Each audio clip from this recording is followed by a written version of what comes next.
Vous vous souvenez de la guerre commerciale entre l'Europe et la Chine sur les voitures électriques? Eh bien, il y a du nouveau, et c'est un tournant majeur. Depuis octobre 2024, l'Union européenne impose de lourdes taxes jusqu'à 35% sur les véhicules électriques fabriqués en Chine, pour contrer ce qu'elle considère comme des subventions déloyales. Cette mesure visait à protéger les 14 millions d'emplois de l'industrie automobile européenne. En réponse, la Chine avait dénoncé un protectionnisme et lancé ses propres enquêtes sur des produits européens comme le porc ou le cognac. Bref, l'ambiance était tendue. Mais voilà que Bruxelles vient de mettre une nouvelle option sur la table. Une sorte de porte de sortie pour les constructeurs chinois. L'idée est simple. Au lieu de payer ces taxes punitives, les entreprises basées en Chine pourraient accepter de respecter un prix de vente minimum. Ce prix serait fixé par la Commission européenne elle-même à un niveau suffisant pour annuler l'avantage concurrentiel jugé injuste.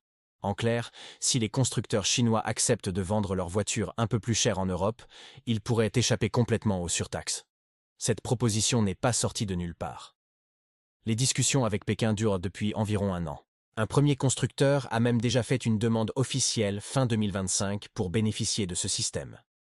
C'est ce qui a poussé la Commission à clarifier les règles du jeu pour tout le monde. Un porte-parole européen a précisé que si les demandes des constructeurs cochent toutes les cases, ce système de prix minimum pourrait remplacer les taxes actuelles. Attention, il tempère en disant qu'à ce stade, ce n'est qu'une indication. Du côté de Pékin, la réaction est très positive. Le ministère chinois du Commerce parle d'un progrès, qui montre la volonté des deux parties de résoudre leurs différends par le dialogue. La Chambre de commerce chinoise auprès de l'UE y voit même la promesse d'une résolution en douceur de ce conflit. C'est une stratégie fascinante.